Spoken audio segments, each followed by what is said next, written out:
Balaclava, 1854. A famous British battle with a very well-known cavalry charge, but our choice is perhaps not the one you know. But what often gets forgotten is that the battle saw another charge, less famous, but far more effective and worthy of praise.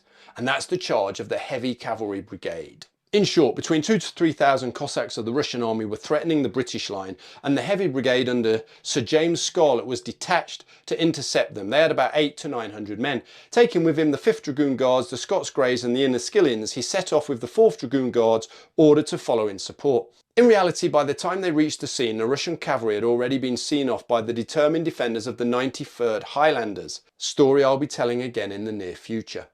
Major General Scarlett had never seen action, but had wisely surrounded himself with officers who had, particularly in India. Neither cavalry force was aware of the other until they were within about 500 yards of each other, so there wasn't really time to get up to speed for the charge. But Scarlett, despite his inexperience, was decisive in action. With parade ground precision, he moved his men into position and attacked. Despite being outnumbered, the British heavy cavalry rocked the Russians, with Scarlett himself leading the way.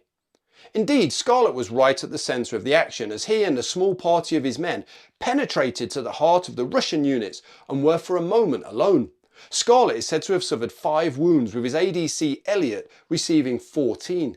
The action was short, probably lasting about 8 minutes, but the Russians were decisively driven from the field. The heavy cavalry had suffered 92 casualties, only 9 of whom were killed.